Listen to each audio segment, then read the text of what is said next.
안녕하세요. 오늘도 사연 살롱을 찾아주셔서 감사합니다. 저는 중학교에 다니고 있는 딸을 혼자 키우고 있는 40대 여자입니다.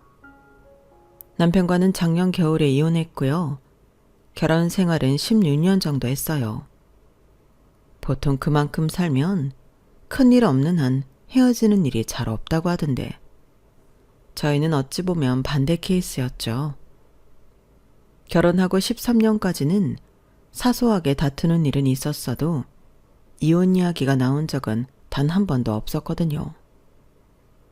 그리고 제가 예민한 성격도 아니라서 그럭저럭 남편과 잘 맞추며 살았는데 남편이 하루아침에 사업을 하겠다고 회사를 때려치니 그 후부터는 정말 치열하게 싸웠어요. 그럼에도 불구하고 우리에겐 어린 딸이 있으니 100번, 1000번 이해하려고 노력도 정말 많이 했는데 안 되는 건 안 되는 거였죠. 사업을 하고 싶어서 그런 큰 결정을 했다면 누구보다 더 열심히 책임감을 갖고 일을 진행해야 하는 게 맞잖아요.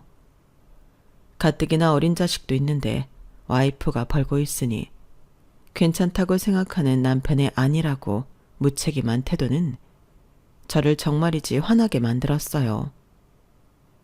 거기에 불난집에 기름을 붓듯 시어머니가 돈 사고도 빵빵 치시는데 제가 무슨 성인군자라도 아니고 그걸 다 감당하겠냐고요. 그래서 고민 끝에 이혼을 선택할 수밖에 없었는데 그게 결과적으로 제 인생과 제 딸의 인생을 벼랑 끝에서 구하는 신의 한 수가 되었으니 얼마나 소름이 끼쳤는지 몰라요. 지금도 그때를 생각하면 아찔하기만 한데 지금부터 그 이야기를 여러분들께 들려드리겠습니다. 저랑 남편은 친구 소개로 우연히 만났어요. 소개팅 같은 자리가 아니라 정말 우연히 한 음식점에서 만나게 되어 서로에 대해 알게 되었는데 제 친구가 정말 발이 넓거든요. 호기심도 많고 사람도 많이 좋아해서 늘 주변엔 사람들이 많았는데 남편도 그런 친구의 지인 중 한 명이었어요. 그리고 그날 그 음식점이 맛집이었는지 사람이 정말 많았는데 어쩌다 보니 합석을 하게 되었죠. 저랑 친구 둘, 남편도 친구랑 둘이 왔는데 저희 순서가 되려면 1시간은 더 기다려야 하는 상황이었어요. 그런데 4인 테이블 자리가 하나 났고 남편이 먼저 합석하지 않겠냐고 제안해 같이 식사를 하게 되었는데 그날이 정말 무더운 8월의 폭염이었거든요. 은주야, 우리 현우 오빠네랑 합석하자. 괜찮지? 여기 너무 덥잖아. 오빠, 진짜 우리 합석해도 되는 거지? 오빠 친구도 오케이 한 거고? 당연하지. 어차피 자리도 넓으니까 같이 먹어. 저기 괜찮으시죠? 오늘 진짜 덥잖아요. 아, 네. 그래 주시면 감사하죠. 감사는 무슨. 얼른 들어오세요. 이렇게 저는 얼떨결에 남편과 대화도 하고 한 테이블에서 밥을 먹게 되었어요.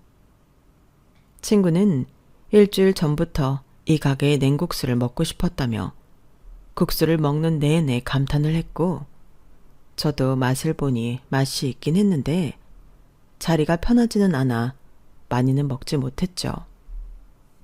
그런데 그게 인연이 되려 했던 건지 저는 친구로부터 정식으로 남편을 소개받지 않겠냐는 말을 듣게 되었고 망설이던 저는 약간의 호기심에 그러겠다고 했는데요. 제가 그날 딱히 잘 꾸미고 간 것도 아닌데 남편은 제가 마음에 들었다고 하더라고요. 그리고 저는 남편을 정식으로 소개받던 날부터 남편의 여자친구가 되었는데요. 어찌나 남편이 적극적으로 다가오는지 거절할 수 없었어요. 돌이켜보면 제가 연애를 쉰 지 오래되어 그렇게 적극적으로 다가오는 남편에게 매력을 느꼈던 것 같았는데 어찌되었든 그게 시작으로 저희는 연애하고 결혼하는 그런 사이가 되었죠. 저랑 남편은 궁합도 보지 않는다는 4살 차이에 서로 집안 형편도 그렇고 직장 연봉도 그렇고 누가 더 잘나고 할 것 없이 결혼까지도 무난히 하게 되었어요. 게다가 남편이 말주변도 좋고 유머 감각도 좋아 함께 있으면 늘 저를 웃게 해줬는데 그 점이 가장 마음에 들었는데요. 당신은 제가 남편보다 더 많이 좋아했던 것 같네요. 저는 남편에 비해 소심한 편이고 남의 말을 잘 들어주긴 하는데 남편처럼 말을 재미있게 하지 못했거든요. 그래서 종종 짓궂은 친구들이 저랑 있으면 노잼이라고 대놓고 말하는 일도 있었는데 남편과 있으면 그럴 걱정이 하나도 없었어요. 늘 재미있었고 공주님처럼 에스코트를 받았는데 결혼한 후에도 저희 부부는 나름 인꼬부부 소리를 들어가며 잘 지냈어요. 그리고 결혼한 후에도 둘이 열심히 일하고 대출을 끼긴 했어도 집도 사고 좋은 차도 사며 남들 사는 것처럼 살았는데 그러다 결혼 2년 만에 소중한 딸도 낳아 너무 행복했죠. 저는 우리 세 식구가 앞으로도 쭉 행복하게만 살 줄 알았어요. 하지만 결혼 연차가 쌓이고 여러 일들을 겪다 보니 시댁과 친정의 경제적인 형편이 한쪽으로 기울어졌는데 참고로 저희 시어머니는 귀가 참 얇으십니다. 누가 뭐 좋다고 하면 꼭 필요한 게 아니어도 필요할 것 같아서 홀랑 사고 그러시는데 그렇게 몇 번 크고 작은 돈 사고를 치시다 보니 시댁 형편이 어려워지기 시작했어요. 그때 당시는 시아버님이 일을 하고 계셨고 시어머니의 돈 사고도 시아버님이 해결하셨는데요. 시아버님이 일을 하시는 중 팔을 크게 다치셔서 장애가 생기셨고 그로 인해 경제적인 활동을 못 하시게 되셨어요. 그러니 시댁 형편은 빠르게 나빠질 수밖에 없었는데 다행히 시아버님 앞으로 산재보험이 나오고 장애 수당이 나와서 입에 풀칠 정도는 하실 수 있게 되셨지만 그렇다고 그 돈으로 온전한 생활을 하시라고 할 수 없으니 저희가 매달 80만 원씩 생활비 보조를 해드리기로 했어요. 아버님 앞으로 20만 원 정도 나온다고 하셔서 100만 원은 맞춰드리자고 남편과 합의를 봤거든요. 그리고 저는 그 일에 대해 아무 말도 하지 않았는데요. 상황이 그렇게 된 걸 제가 불만을 갖고 딴지를 건다는 건 자식쟁 도리가 아니라고 생각했기 때문이었어요. 그때는 저도 며느리 역시 자식이라고 생각했었거든요. 그러면서 입장이 바뀌어 시댁이 아닌 친정이 그런 일을 겪게 되었다고 하면 남편 역시 저랑 똑같이 행동하리라 믿어 의심치 않았는데 그 일로 남편은 저한테 무척이나 고마워했고 크고 작은 집안일도 말하지 않아도 자기가 하려고 노력했는데 그때는 그 80만 원이 아깝지 않았죠. 막말로 두 사람이 버는데 부모님에게 그 정도 못하나 싶었거든요. 참고로 저는 결혼 전도 그렇고 결혼한 후에도 친정 부모님에게 용돈을 드린 적이 없었는데요. 지금 생각하면 저희 부모님에게 너무 죄송해요. 남의 부모한테 효도하라고 저를 낳고 키우고 시집 보낸 게 아닐 텐데 멍청하게도 친정보다 시댁을 늘 먼저 챙겼죠. 그 당시에는 그런 것도 몰랐고 제 스스로 착한 며느리병에 걸려 기꺼이 그런 호구짓을 했던 것 같아요. 그러다 8년 후 시아버님이 돌아가셨는데요. 시아버님은 장애가 생기고 난 후에도 할 수 있는 일이 있으면 늘 하려고 하시는 분이셨는데 그런 의욕이 화가 되어 그만 사고를 당해 그 길로 세상을 떠나셨죠. 저는 그런 시아버님이 너무나도 불쌍해 장례를 치르는 내내 마음이 좋지 않았어요. 물론 울기도 많이 울었죠. 그도 그럴 게 배운 게 없고 이렇다 할 능력도 없어 평생을 힘들게 사신 양반인데 그 때문인지 딸이 둘이나 있는데 부모를 살피는 딸은 한 명도 없었어요. 심지어 시아버님의 장례식에도 오지 않았는데 남편이 그러더라고요. 우리 누나들은 독해서 아버지 장례식이라고 해도 안 올 거야 라고 했는데 제가 알기로 시누이들은 시집가서 잘 사는 걸로 알고 있었어요. 그런데 자기 아버지 장례식에 올 리가 없다니 저는 이해할 수 없었는데 남편의 말은 틀린 말이 아니었어요. 시누이들은 분명히 연락이 갔을 텐데도 발이날 아침까지 장례식장에 모습을 보이지 않았는데요. 시어머니는 자기 딸 자식 없다고 생각하고 살면 그만이라며 서운한 모습을 감추지 못하시더군요. 하긴 저도 시누이가 있다는 말만 들었지 얼굴을 본 적이 없었거든요.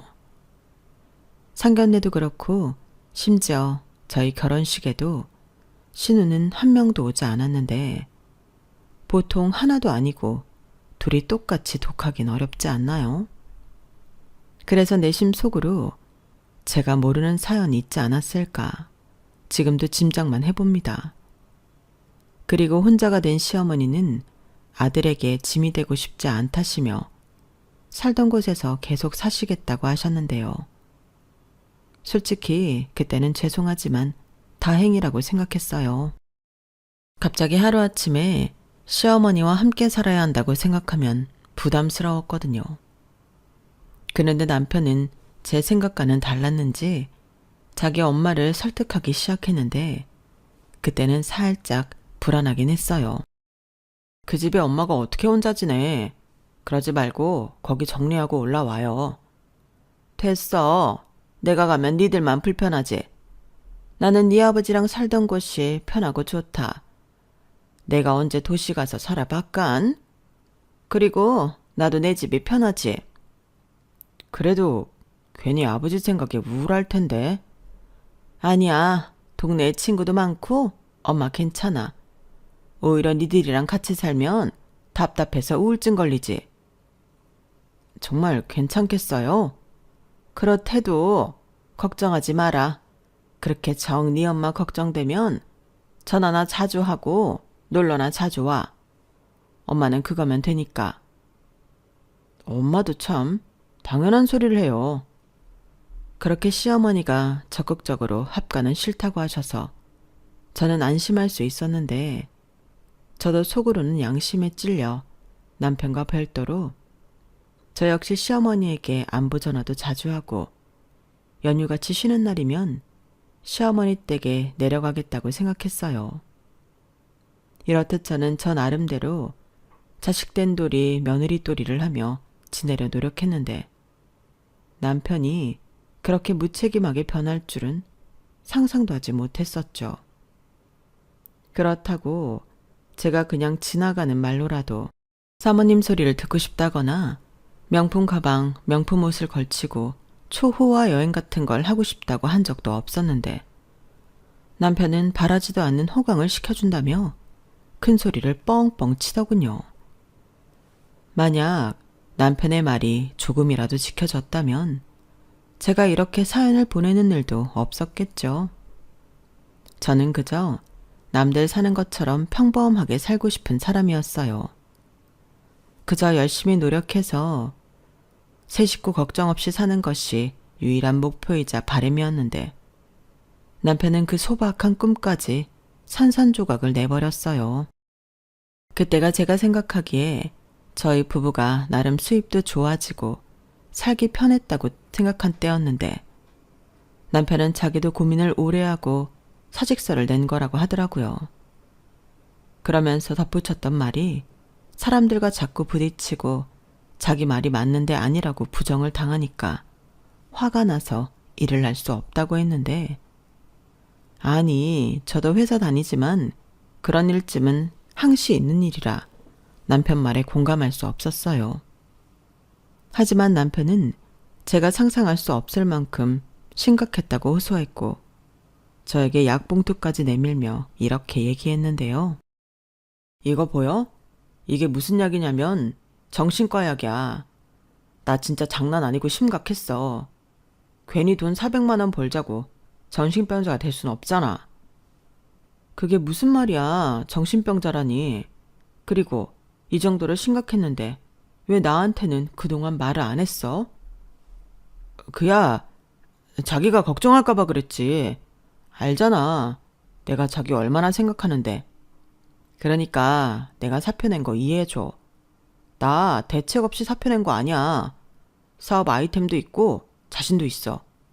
그러니까 나 믿고 자기가 조금만 기다려주라. 저는 남편의 말에 더는 아무 말도 하지 못했어요. 그때까진 남편에 대한 신뢰와 믿음이 있던 저였고 얘기를 들어보니 혼자 많이 힘들었던 것 같은데 그런 것도 눈치채지 못한 미안함이 있었는데 그래서 저는 알겠다고 기다리겠다고 했죠.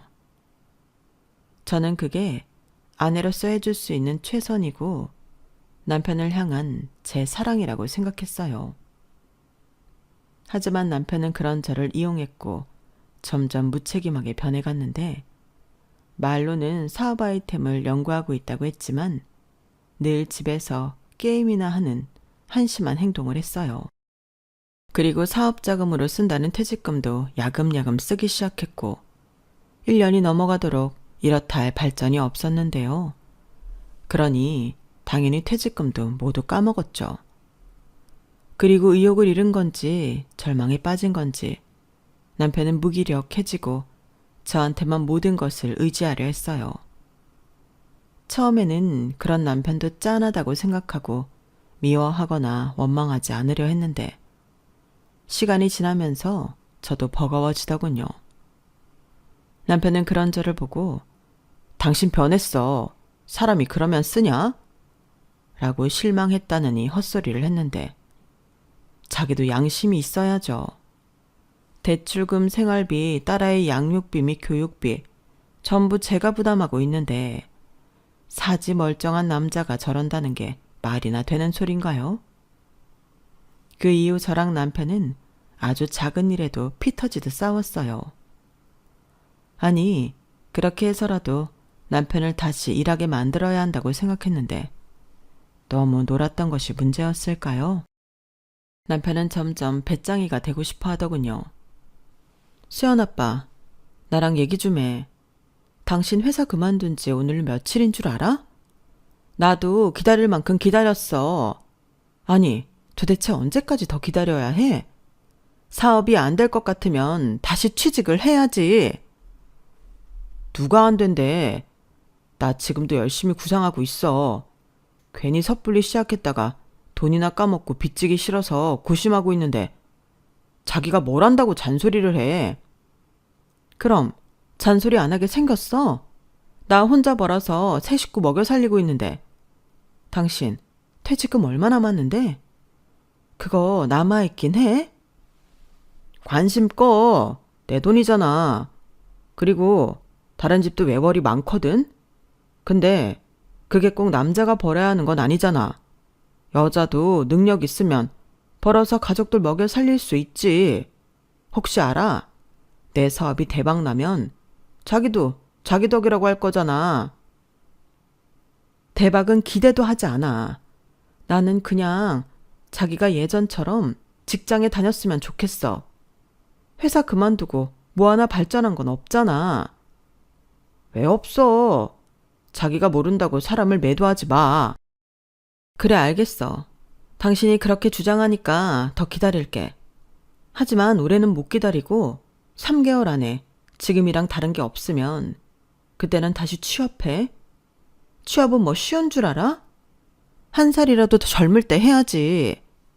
그리고 이런 말까지는 어지간하면 안 하고 싶었는데 집에 있으면 집안일도 좀 하고 그래. 사람이 힘들게 일하고 퇴근했는데 자기 먹은 설거지랑 어질러진 집 보면 얼마나 짜증나는 줄 알아? 진짜 너무하네. 알겠다. 내가 정말 더럽고 치사해서 못 살겠네. 돈 벌어다 주면 되잖아. 사람이 왜 이렇게 변했어? 언제부터 이렇게 돈돈거렸는데. 진짜 질린다. 남편은 저한테 저런 막말까지 하며 저를 나쁜 사람으로 몰았어요. 하지만 저는 그런 남편의 말에 아랑곳하지 않았는데 제가 나쁜 사람이 되어도 남편이 가장 노릇을 할 수 있다면 저는 상관없다고 생각했죠. 그리고 남편은 정말로 일을 하는 건지 아니면 저에게 보여주기 위함인지 그 후부터는 집보다는 밖에 있는 시간이 많아졌는데요. 솔직히 믿음은 가지 않았어요. 다만 밖에서 일자리라도 구하러 다녔으면 좋겠다는 바람이 있었는데 그러다 잠시 잠잠했던 시어머니가 돈 사고를 쳤다고 SOS를 치셨어요. 그야말로 엎친 데 덮친 격이었죠. 사실 전적이 화려하시다 보니 저는 그동안 시어머니에게 전화도 자주 드리고 무슨 낌새라도 있을까 살피고 있었는데 전혀 알지 못했거든요. 그렇다고 그 연세에 시어머니가 치밀해봤자 제 손바닥이라고 생각했는데 완전히 제 오만이었어요. 시어머니는 그동안 공공근로 같은 일을 하시며 용돈벌이도 하고 친구들도 사귀어 노신다고 하셨거든요. 그리고 그건 사실이기도 했는데 다만 그 어울려서 노신다는 친구들이 문제였어요. 어디서 꾀임을 당하신 건지 그 친구분들이랑 떴다방 같은 곳을 다니신 모양이었는데 그러다 잘 알지도 못하시면서 편하게 돈을 벌 수 있다는 말에 속아 다단계 회사를 다니셨어요. 그리고 일수인지 사채인지 빚도 무려 2천만 원 넘게 만드셨는데 당신이 해결할 능력이 없으니 저희에게 연락을 하신 것 같았어요. 참고로 시어머니는 남편이 회사를 그만두고 놀고 있다는 사실을 모르셨는데 당신 아들이 당신 돈 문제를 해결해 줄 거라고 쉽게 생각하신 듯 보였어요. 하지만 현실은 그게 아니었으니 남편에게 연락을 하셨다가 그런 건 집사람한테 얘기를 해야지. 우리 집 경제권은 전부 그 사람이 가지고 있어. 엄마, 앞으로는 돈 문제 만들면 안 돼. 그리고 집사람한테 얘기할 때 꼭 마지막이라고 해. 알겠지? 라는 말을 들었다고 하셨는데 아무래도 남편이 자기 입으로 자기가 지금 놀고 있다는 말을 못해서 저런 말을 한 것 같았어요.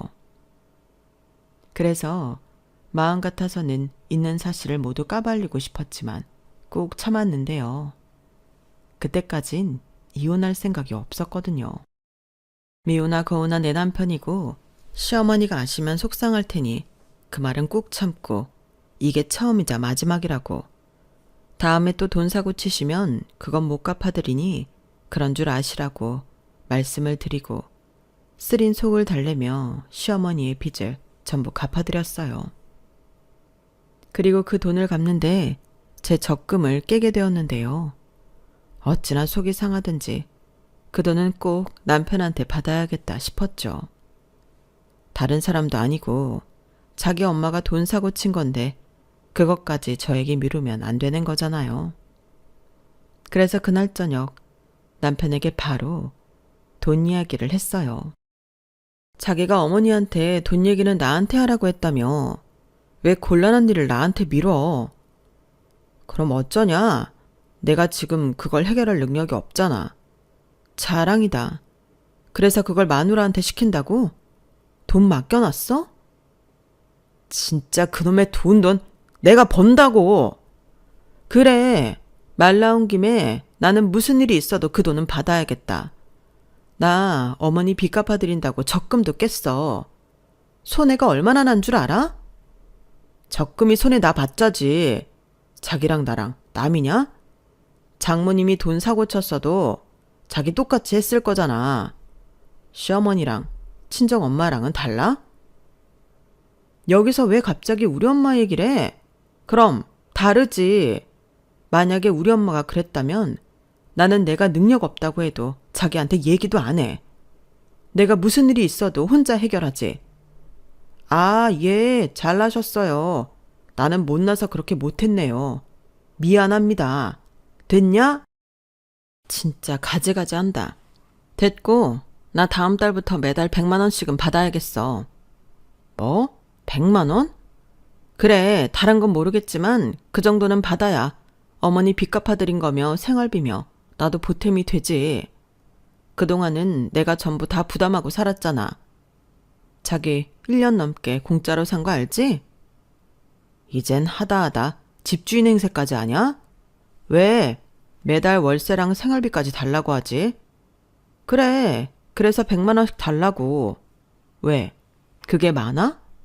우리 집에서 지금 나가는 고정 지출금이 얼만데 그게 많아. 나가서 막노동을 하던 대리운전을 하던 100만 원은 제 날짜에 줘. 남편은 저의 단호한 말에 아무 말도 하지 않았어요. 얼굴을 보니 단단히 삐친 듯 보였고 저는 그게 제 진심이었기 때문에 물러서지 않았어요. 그리고 금방 한 달 뒤가 되었는데 남편은 저한테 돈을 줄 생각이 없어 보이더라고요. 그래서 그날부터 치사한 방법이긴 하지만 남편 밥은 차리지도 않고 남편을 유령 취급했는데요. 저희 남편이 식탐이 많거든요. 특히 배달 음식을 시켰는데 남편 걸 따로 시켜주지 않으니 많이 서운한 눈치였어요. 그리고 치사하다며 그 후부터 80만 원, 50만 원, 100만 원 들쑥날쑥한 금액을 저에게 가져다 뒀는데 일단은 이렇게라도 남편에게 돈을 가져오도록 해야겠더라고요. 하지만 남편은 여전히 특정한 직업이 없었고 이렇게 살다가는 미래가 불안해 저는 고민이 많아질 수밖에 없었는데 그러다 우연히 친구한테서 부업 이야기를 듣게 되었어요. 제 친구가 어릴 때부터 생활력이 강해 이 일 저 일 안 해본 일 없이 경험도 많고 돈 버는 방법을 잘 알거든요. 사실 그래서 그 친구한테 돈 굴리는 방법을 좀 배워볼까 해서 연락을 했는데 친구는 대뜸 부업 이야기를 저에게 해주었어요. 자기도 무인 카페와 무인 펫 용품점을 운영하고 있는데 그게 생각보다 수입이 있다고 저더러 한번 도전해보라고 권하더라고요. 솔직히 무인이라고 하면 저는 겁부터 났는데 그래서 찾아보기도 많이 찾아봤죠.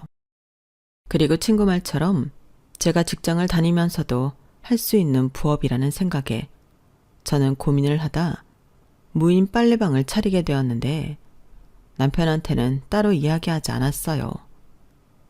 괜히 이야기했다가 또다시 저에게 의지할까봐 알리고 싶지 않았는데요. 한편으로는 망하면 혼자 조용히 정리할 생각으로 말하지 않은 것도 있었어요.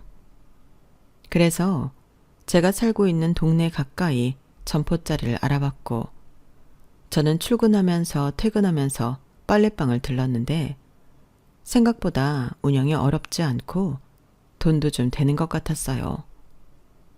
친구는 카페를 제안했지만 저는 자판기를 가져다 놓고 빨래를 기다리면서 음료수와 간식 같은 걸 뽑아 먹게 했는데 가격도 만만해서인지 이래저래 수입이 쏠쏠 하더라고요. 그렇게 무인 카페에서 생기는 수입이 월 200만 원 정도는 됐어요.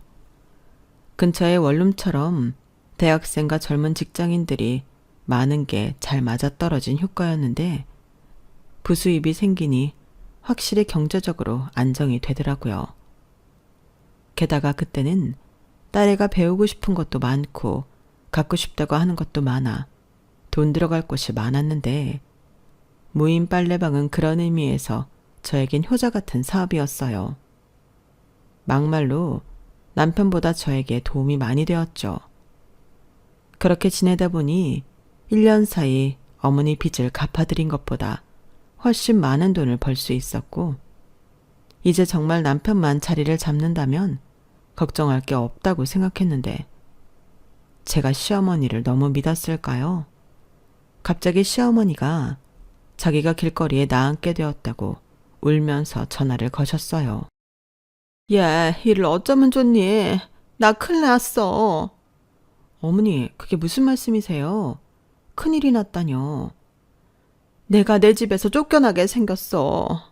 내 집이 경매로 넘어간단다. 뭐라고요? 경매요? 저는 경매라는 말에 깜짝 놀랐어요. 어머니가 살고 계신 집은 오래된 낡은 빌라이긴 했지만 시아버님이 매매한 집이었거든요. 그래서 시아버님이 돌아가시고 시어머니가 상속받아 살고 있었는데 그 집이 저희 집처럼 융자가 있는 것도 아니고 시어머니면 돈 사고 치지 않고 사시면 아무런 문제가 될 게 없는 집이었어요.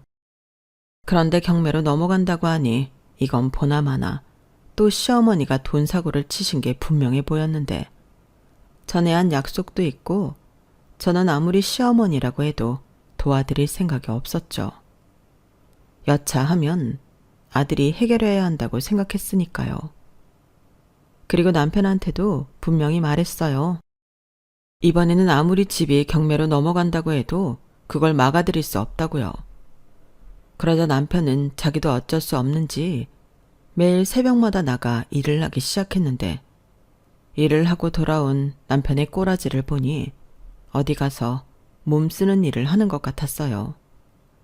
심지어 집에 들어와 밥만 잠깐 먹고 또다시 나가 대리운전도 하고 들어왔는데 딱 봐도 돈을 만들기 위해 일을 하는 것처럼 보였어요. 그러면서도 슬쩍슬쩍 제 눈치를 보며 저기 자기 정말 돈 없어? 내가 버는 것도 하루 이틀이지. 그 큰 돈을 내가 단시간에 만들려니까 너무 힘들어서 라고 말했는데 저는 아무 소리도 하지 않았어요. 괜히 여지를 줬다가는 이게 웬 떡이구나 하고 저에게 다시 들러붙을 것 같았는데 그 꼴은 다시는 보고 싶지 않았죠. 그래서 지난번 돈 갚아드린 것도 있고 나는 그것도 아직 못 메꿔서 돈이 없다고 딱 잡아댔는데요. 그땐 참 시어머니도 이해할 수가 없었네요. 연세가 적지도 않으신데 무슨 돈 욕심이 있다고 그렇게 계속 돈 사고를 치고 다니시는지 자식된 입장에서 답답하기만 했는데 나중에 시어머니가 저에게 그러셨어요. 자기도 자식한테 도움이 되고 싶어 그랬다고요. 그런 말을 들으니 또 한편으로는 이해도 됐는데 그래도 자기 능력 밖이라고 생각하면 알아서 절제를 하셔야지. 있는 돈을 까먹는 것도 아니고 없는 돈을 빌려서 큰 돈을 벌어보겠다고 생각한 그 자체가 잘못이라고 저는 바른 소리를 했어요. 그러자 시어머니는 자기 마음도 몰라준다고 저더러 매정하다 하셨고 그 순간 저도 욱해서 남편이 회사 때려치우고 벌써 몇 년째 놀고 있다는 말을 해버렸네요. 뭐? 내 아들이 놀아? 네, 무슨 사업을 하겠다고 놀고 있는데 퇴직금도 다 까먹고 제가 저희 집 가장이에요. 지난번에 어머니 빚도 제가 제 적금 깨서 메꿔드린 건데 그래서 제가 말씀드렸잖아요. 다음번엔 못 막아드린다고요. 아니, 어쩌다 그놈이 그랬다는 거니? 아, 너는 그걸 안 말리고 뭐 했어? 제가 어떻게 말려요? 저랑 상의도 하지 않고 저질렀는데. 그래도 어머니 도인 해결한다고 요즘은 밖에 나가서 일도 하고 그래요. 그러니까 어머니, 제발 다른 사람들이 뭐라고 해도 전부 다 사기라고 생각하시고 들어주지 마세요. 나는 그런 줄도 모르고 내 새끼한테 부담만 줬구나. 내가 죽어야지. 괜히 살아있어서 이를 어쩌면 좋니? 시어머니는 제 말을 듣고 당신 아들이 불쌍하고 딱하다고 울기 시작하셨어요. 사실 무책임한 남편 때문에 더 많은 고생을 하는 건 저인데 팔은 안으로 굽는다고 시어머니는 당신 아들 걱정만 하시더군요. 그리고 남편은 자기가 그렇게 벌어서는 엄두가 나지 않았는지 저더러 자기가 대출이라도 받아서 우리 엄마 경매 좀 막아주면 안 될까? 자기가 그렇게만 해주면 자기 대출금이랑 이자는 내가 낼게 라고 했는데 저는 싫다고 거절했어요. 솔직히 이미 제 통장에는 2억이라는 목돈이 있긴 했는데 또 이렇게 허무하게 시어머니 돈 갚아준다고 그 돈을 날리고 싶지 않았어요. 하지만 저라고 그 순간 마음이 편했던 건 아니었는데요. 결국 시어머니의 오래된 빌라는 헐값에 경매에 넘어가고 시어머니는 그 집을 나오셔야 했어요. 그러자 남편도 그렇고 시어머니도 저더러 독한 년이라고 저를 원망했는데 이후에는 남편이 시어머니를 모시기 싫으면 시어머니가 계실 전세 아파트를 제 돈으로 해주라고 하더군요. 저는 기가 찼어요. 아니, 제가 왜 시어머니가 사실 전세 아파트를 해드려야 하는 거죠? 그래서 나는 싫으니 자기가 알아서 전세든 월세든 구해드리라고 했는데요. 남편은 말이 통하지 않는다면서 시어머니를 모시고 올라오겠다고 저에게 겁을 줬어요. 솔직히 시어머니를 모시고 사는 건 하고 싶지 않은 일 중에 하나였는데 저는 물러나고 싶지 않더군요. 막말로 혼자 계시면서 또 언제 돈 사고 칠까 걱정하느니 옆에 두는 것도 방법이라고 생각했어요. 그리고 시어머니가 집에 계시면 남편이 하루빨리 취직을 하지 않을까 그런 생각도 했는데 나중에 알고 보니 시어머니와 함께 살고 싶지 않았던 건 저보다 남편이더라고요. 제가 계속 아무 말 하지 않고 네 마음대로 하라는 식의 태도를 보이자 남편이 안달이 났어요. 시어머니는 버티다 당장은 급한 대로 친구분 집에 계신다고 했는데 시어머니는 저희가 전세 보증금을 마련해 줄 거라고 생각하고 계신 것 같았죠. 그걸 어떻게 알았냐면 시어머니가 부동산을 계속 다니셨고 저에게 좋은 집을 봤다고 보증금이 얼마니 관리비가 얼마니 하시며 연락을 하셔서 알았는데요. 저는 그때마다 아들에게 이야기하시라 말씀드렸어요. 그런데 아들이 이미 직장도 없이 하루 벌어 하루 산다는 걸 아신 시어머니는 왜 그걸 아들에게 얘기하냐며 저더러 계약금을 보내라고 하셨는데 나중엔 불같이 화를 내시더군요. 너 때문에 내 집도 날아가고 지금 창피하게 남의 집에서 신세 지고 있는데 너는 어쩜 애가 그렇게 못돼 먹었냐? 당장 계약금 보내! 라고 하셨는데 저는 계약금 해드릴 이유 없다고 단칼에 거절했어요. 그러면서 어머니, 저 지난번에 분명히 말씀드렸는데 처음에 어머니 빚 갚아드리면서 그게 마지막이라고 말씀드렸어요. 라고 시어머니가 듣기 싫은 그 말을 또 한 번 했는데 시어머니가 난리를 치시더군요. 어떻게 된 게 너는 시어머니가 그런 상황인데도 그런 말을 할 수가 있니? 내가 일부러 그랬어? 그럼 뭐 나더러 길거리에 나가서 객사라도 하라는 거냐? 어머니는 왜 자꾸 아들 놔두고 저한테 그러세요? 제가 만만하세요? 저도 제 자식 키워야 해서 돈 없어요. 전에도 말씀드렸는데 저희 집 현재 제가 가장이에요. 제가 번 돈으로 대출금 내고 공과금 내고 생활비에 애 학원비 저도 힘들다고요. 시끄러워. 그래도 너는 돈이 있잖아. 그럼 당장 급한 나부터 해결을 해줘야지. 남편 간수 잘못한 것도 네 잘못이다. 저는 시어머니의 말에 기가 막혔네요. 저더러 남편 간수를 잘못했다니 이게 지금 맞는 말인가 싶었어요.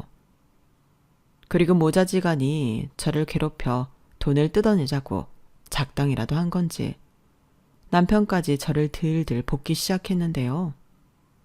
남편은 계속 저에게 대출을 받아서 돈을 만들어 달라고 졸랐어요.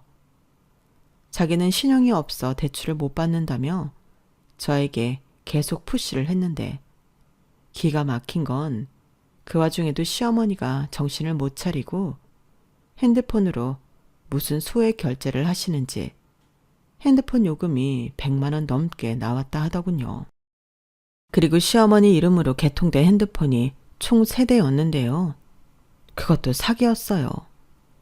어떤 사기꾼이 돈을 만들어 주겠다고 핸드폰을 개통만 하라고 했다는데요. 그렇게 소액 결제로 150만 원 정도 되는 돈이 시어머니 앞으로 청구가 되었더군요. 그때는 남편도 화가 났는지 자기 엄마한테 적당히 좀 하라고 소리를 빽 질렀는데 그쯤부터는 시어머니를 어디 요양시설로 보내는 게 나을지도 모른다는 생각을 했죠. 하지만 그 얘기를 했다가는 저를 잡아먹을 것이 분명했기에 그 말은 하지 않았는데요. 그러다 문제가 생겼어요. 저랑 남편은 공인인증 암호가 똑같은데 글쎄 남편이 저 몰래 제 공인인증서로 제 계좌를 확인한 거예요. 거기에 입출금 내역으로 제가 부업을 하고 있다는 사실까지 알게 된 남편은 노트북 파일을 뒤져 제가 무인 빨래방을 하고 있다는 사실도 알게 되었는데요. 주인 몰래 뒤져본 죄책감은 하나도 없이 남편은 아주 저를 사기꾼으로 몰았어요. 이럴 줄 알았으면 공인인증서 암호를 바꿔버리는 건데. 참고로 저랑 남편의 공인인증서 암호가 같게 된 게 제가 집안의 모든 경제관리를 하고 있었기 때문이었는데요. 한 가지 암호로 통일하는 게 헷갈리지 않고 좋을 것 같아서였어요. 그리고 그게 10년이 넘도록 같은 암호를 쓰다 보니 바꿀 생각 자체를 하지 못했는데 그러다 남편이 퇴직을 하고 퇴직금 관리를 자기가 한다고 해서 남편의 공인인증서를 넘겨준 것이 화근이 되었죠. 저는 남편이 차마 제 계좌를 자기 마음대로 열어볼 거라고는 생각도 하지 못했거든요. 당신 지금 내 노트북으로 뭐 해? 뭐 하긴. 당신이 나 몰래 꿍쳐놓은 돈 확인했지. 세상에, 어떻게 이럴 수 있어? 당신 계좌에 돈이 왜 이렇게 많아? 그리고 나 몰래 사업도 했니? 말 조심해. 당신 몰래 한 거 아니야. 그냥 말을 안 했을 뿐이지. 내가 굳이 당신 돈으로 사업하는 것도 아닌데 말해야 하는 이유 없잖아.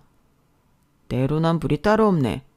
언제는 나더러 상의도 하지 않고 회사 그만뒀다고 눈에 불을 켰잖아. 그야 자기는 회사 그만두고 나한테 피해를 줬잖아. 나는 자기한테 피해 준 적 없어. 오히려 내가 이렇게 벌어서 우리 집 대출금 내고 돈 걱정 없이 잘 먹고 살잖아. 진짜 뻔뻔하다. 너라는 여자 원래 이런 여자였냐? 이렇게 돈이 많은데 우리 엄마 경매는 막아줬어야지. 어떻게 나이도 많은 우리 엄마를 자기 집에서 쫓겨나게 그냥 둘 수가 있어. 왜 자꾸 나한테 당신 엄마 빚을 갚으라고 하는 건데? 나는 지난번에도 갚아드렸고 더는 그럴 이유가 없어. 막말로 내가 시집 올 때 뭐라도 받았니? 오히려 우리 친정에서 신혼집 얻을 때 보태라고 4천만 원 해줬지. 그야 상황에 따라 그럴 수도 있는 거고. 아 몰라. 어쨌든 이건 너무 괘씸해. 나 몰래 딴 주머니 차고 있었잖아. 듣자 하니 기가 막힌다. 딴 주머니? 내가 벌어서 내가 갖고 있는 것도 딴 주머니라고 부를 수 있는 거야? 나는 내가 벌어서 내 새끼 키우고 우리 가족 편하게 살게 하고 싶었어. 그것도 딴 주머니에 들어가는 거야? 됐다. 진짜 사람이 왜 그러냐? 우리 엄마가 살면 얼마나 산다고. 어차피 우리 엄마 돌아가시면 그 빌라도 우리 앞으로 올 텐데. 그럼 손해라고 볼 것도 아니었잖아. 효도도 하고 부동산도 생길 일이었는데 당신이 다 날린 거야. 효도? 왜 효도는 항상 자기 엄마한테만 해야 하는 건데? 그리고 그 집 막아들였어도 어머니는 계속 돈 사고 치셨을 거야. 그러다 결국에는 날아갔겠지. 그럼 내가 그거 물려받겠다고 얼마를 써야 해? 그 낡아빠진 빌라를 얼마에 가져와야 하는 거냐고. 나는 앞으로 당신 엄마 돈 사고 친 거 해결해 줄 생각 1도 없어. 그러니 효도하고 싶으면 당신이 벌어서 당신 돈으로 해. 지금 시어머니 집도 그래. 월세든 전세든 자기가 하라고. 정작 우리 집 대출금은 한 달에 얼마씩 나가는지 알기는 하니? 내가 그딴 걸 왜 알아야 하는데? 어차피 네가 내는 거잖아. 그리고 앞으로 나한테 돈 얘기하지 마. 돈도 많으면서 왜 나한테 돈동거려. 나는 앞으로 내가 얼마를 벌든 당신한테는 10원도 주지 않을 거니까 그런 줄 알아. 훅혀. 그럼 왜 같이 사는 건데? 그럴 거면 깨끗하게 이혼해. 저는 그때 처음으로 제 입으로 이혼 소리를 했어요. 사실 그 전에도 생각으로는 몇 번 했었는데 딸이 상처라도 받을까 생각만 했었거든요. 하지만 가장에 도리도 하지 않고 같이 사는 집 대출금은 제 몫이라고 뻔뻔하게 얘기하는 남편을 보고 더는 같이 살고 싶지 않았는데요. 누가 보면 제가 남편 때문에 호의호식하고 살 줄 알 것 같아 너무 소름 끼치고 싫었어요. 저런 인간인 줄 알았으면 사업 어쩌고 하면서 사표 냈다고 했을 때 그때 헤어질걸. 왜 그런 말도 안 되는 고생을 했나. 지난 시간이 너무 아까웠는데 그때 싸움이 좀 거칠어져서 저희 부부는 몸싸움 비슷하게 했어요. 그리고 저는 있는 힘을 다해 남편을 내쫓았는데 다음 날 남편이 시어머니를 모시고 집으로 쳐들어왔더군요. 제가 퇴근하고 돌아오니 이미 시어머니가 도끼 눈을 뜨고 거실에 앉아서 저를 노려보고 있었어요. 그리고 대뜸 저에게 야, 네가 그러고도 사람이니? 며느리야? 그 돈으로 너만 잘 먹고 잘 살겠다. 꿈 깨라. 너 당장 그 돈 내 아들한테 넘겨. 라고 말했는데 날강도도 이런 날강도가 없었죠. 그래서 기가 차서 웃으며 미리 법원에 가서 챙겨온 합의이혼 서류를 그 모자지간 앞에 던지듯 날렸는데 남편은 저 보란 듯이 이혼 서류를 푹푹 찢어버렸어요. 제가 가지고 있는 돈의 절반과 이 집을 넘긴다면 이혼해줄 의사가 있지만 그게 아니라면 절대 이혼은 못 해준다고 하더라고요. 그래서 네 마음대로 하라 했습니다. 사실 어느 정도는 예상한 반응이었거든요. 저는 법원에 간 김에 변호사 상담까지 받았고 협의 이혼이 안 된다면 충분히 이혼 소송을 해서 승소할 확률이 높다고 했는데 하긴 남편이 경제활동도 하지 않고 장시간 저에게 모든 것을 책임지게 하고 시어머니는 지속적으로 돈 사고를 치고 도와달라고 사람을 괴롭혔으니 위자료까지 청구할 수 있다고 들었어요. 거기에 아직 아이가 미성년자이기 때문에 양육비 또한 받을 수 있다고 그랬는데 상담만 받았을 뿐인데도 저는 이혼이 너무 하고 싶었어요. 그냥 보기 싫은 사람들 안 보고 편하게 살고 싶었거든요. 그래서 협의 이혼 서류는 그야말로 그냥 던져본 미끼였는데 남편의 반응이 기가 막힐 따름이었어요. 왜? 내 말이 말 같지 않아? 네가 무식해서 모르나 본데 부부 사이엔 네 돈 내 돈이 없어. 네 돈도 내 돈이라는 말이지. 이혼할 때 재산 분할하는 거 몰라? 정말 기가 찬다. 그래, 네 마음대로 어디 해봐. 나는 뭐 멍청하게 다 뺏길 것 같아? 법대로 하자고. 회사 마음대로 때려치우고 내가 번 돈으로 먹고 산 주제. 뭐? 재산 분할? 웃기고 자빠졌네. 너 지금 금쪽 같은 내 아들한테 뭐라고 했어? 웃기고 자빠졌네? 너 돈 좀 있다고 내 아들 무시하는 거야 뭐야? 무시하는 거 맞아요. 뭐 능력이 있든 인성이 바르든 하나는 있어야 무시를 안 하죠. 그리고 어머님도 저한테 이러시면 안 돼요. 어머니도 계속 돈 사고 치시고 저희 이혼하는데 일조하셨거든요. 뭐야? 저는 더 이상 할 말 없고요. 이 집의 지분은 제가 더 많기 때문에 두 사람 나가요. 안 그러면 경찰 부를 테니까. 그래, 불러. 이 집이 네 집이야. 나도 엄연의 자격이 있어. 그래, 불러서 나도 답답한 속 하소연이라도 하자. 네가 얼마나 무책임한 사람인지 남한테 들어야 정신을 차리지. 신고는 네가 할까 내가 할까? 지금 생각해보면 저는 그때 너무 화가 나서 이성의 끈을 놓친 듯 했어요. 무서울 게 하나도 없다는 게 그런 거더라고요. 마침 딸애가 학원에 가서 이런 꼴을 보지 않아 다행이지. 딸에게 이런 모습까지 보여줬다면 저는 정말 미쳤을지도 모르는데 그날은 남편이 봐도 제가 심상치 않아 보였는지 순순하게 자기 엄마를 데리고 집을 나가더군요. 그러면서 너 두고 봐. 내가 가만두지 않을 거니까. 라고 친절하게 협박까지 하고 나갔는데 덕분에 이혼할 때 저는 할 말이 아주 많았죠. 당하고 산 게 많으니 할 말도 많더라고요. 그리고 마침 옆집 사람들이 저희 집이 하도 시끄러워 밖에서 대화 내용을 다 들었는데 저는 심지어 증인도 있는 셈이었어요. 그러니 저희 이혼 소송은 제 바람대로 끝이 났는데 남편 몫으로 분할된 재산은 딸아이 양육비로 해달라고 판사님께 말씀드렸어요. 당시 남편이 이렇다 할 직업도 없으니 양육비는 못 받을 것이 분명했기에 그렇게 해달라고 청원했는데요. 감사하게도 판사님이 저희 아이를 생각해 저희 청원을 들어주셨어요. 그리하여 남편은 정말 뭐 하나 건질 거 없이 개털로 쫓겨났는데요. 직장도 없으니 고향으로 돌아가 시어머니랑 같이 살면 되겠다 싶었죠. 그래서 시간이 좀 걸리긴 했어도 이혼이 확정된 후 저는 집을 처분했는데요. 아주 많이는 아니지만 집값도 올라 참 다행이었죠. 그리고 저는 고민 끝에 친정 근처로 이사를 결정했는데 감사하게도 친정 부모님이 많이 도와주셨어요. 아무래도 어린 아이가 있다 보니 둘이 산다고 해도 도움 청할 일이 있을 것 같았는데 기꺼이 친정 부모님이 뭘 걱정하냐고 도움을 주시겠다고 하셨어요. 그러면서 무난하게 잘 지내고 있겠거니 생각했던 제가 마음고생도 심하게 하고 협의 이혼이 아닌 소송으로 힘든 시간을 보냈다는 것에 가슴 아파하셨는데 그래서 더 씩씩하게 살려고 노력했죠.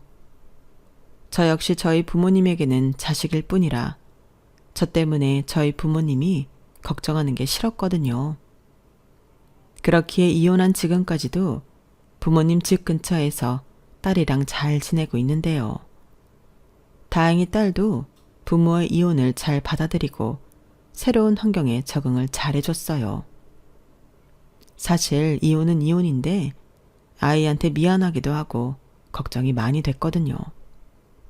아이 입장에서는 갑자기 이혼 가정의 아이가 되는 거라 예민한 아이들은 영향을 많이 받는다고 해서 제가 긴장을 많이 했는데 딸아이는 최근에 아빠와 엄마가 사이가 좋지 않다는 걸 알고 있었기 때문에 놀랍지 않다고 했어요. 그리고 저는 딸에게 이혼은 엄마 아빠가 더는 부부로 살기 어려워서 그랬던 거야. 만약에 네가 아빠가 보고 싶다면 엄마 눈치 볼 것 없이 연락해도 되고 또 만나도 되니까 그런 건 걱정하지 않았으면 해. 엄마 말 무슨 뜻인지 알겠니? 라고 했는데 딸은 알겠다며 오히려 저더러 자기 걱정을 하지 말라고 했어요. 그때 당시 딸애가 초등학교 6학년이었는데 고맙기도 하고 미안하기도 했어요. 부모 입장에서 자식이 철이 빨리 드는 게 그리 좋지는 않았거든요. 대신 저는 딸에게 정말 최선을 다하는 엄마가 되겠노라 마음 깊이 다짐했는데 그래서 더 열심히 살고 있습니다. 비록 제 가게인 빨래방과는 거리가 제법 멀어졌지만 여전히 운영은 잘 되고 있어 고마운 부업인데요. 저에게 부업을 소개해준 친구에겐 아직까지도 고마운 마음이 커요. 그리고 남편을 소개해준 친구로부터 남편의 소식을 듣게 되었는데 이 인간이 글쎄 저랑 이혼하기 전에 사업자금이라고 여기저기 돈을 빌렸다고 하더군요. 듣고 보니 사채도 있는 것 같고 조금씩 돈을 해먹다가 이자가 눈덩이처럼 불어 완전히 빚더미에 올랐다고 했는데 지인들이 남편한테 빌려준 돈을 받겠다고 난리도 아니래요. 그 말을 듣는데 이혼하지 않고 계속 같이 살았으면 어쩔 뻔했나. 진심 소름이 돋았는데 이혼은 정말 조상님이 저를 도와주신 게 아닌가 싶을 정도로 신의 한 수였어요. 더불어 딸애한테도 빚쟁이가 집에 들이닥치는 그런 모습을 보여주지 않아 얼마나 다행이었는지 모르는데요. 거기에 시어머니도 더는 친구 집에 신세를 지지 못해 남편과 여기저기 떠돌아다니고 있다고 하더라고요. 그 소식을 들었을 때는 얼마나 고소했는지. 둘 다 제 덕에 살던 사람들이었는데 그 은혜도 모르고 저에게 함부로 했으니 그 벌을 받는 거겠죠. 그렇게 생각하면 억울하고 분했던 마음도 조금은 괜찮아지는 것 같았는데 무엇보다 지금의 평화롭고 조용한 생활이 너무 행복해요. 저는 정말 이런 평범한 생활을 꿈꿨거든요. 아니, 도대체 남편은 왜 갑자기 사업을 하고 싶다고 사람이 한순간에 변한 걸까요? 저는 지금도 그걸 모르겠습니다. 지금은 궁금하지도 않은데 부디 더는 망가지지 않고 딸을 생각해서라도 정신 차리고 살았으면 좋겠네요. 이상 제가 들려드리고 싶었던 제 사연은 여기까지였어요. 길다면 길고 짧다고 하면 짧은 결혼 생활이었는데 짧은 시간에 너무 많은 일을 겪지 않았나 제 자신이 조금은 측은해지네요. 앞으로는 제 행복도 좀 챙기면서 살아야겠어요. 그럼 지금까지 제 사연 읽어주시고 들어주셔서 대단히 감사드리고요. 늘 건강하시고 행복하시길 바라겠습니다. 안녕히 계세요. 여러분, 사연 댓글에 응원과 현명한 조언 부탁드려요. 좋아요와 구독은 저에게 큰 힘이 됩니다. 오늘도 좋은 일 가득하세요.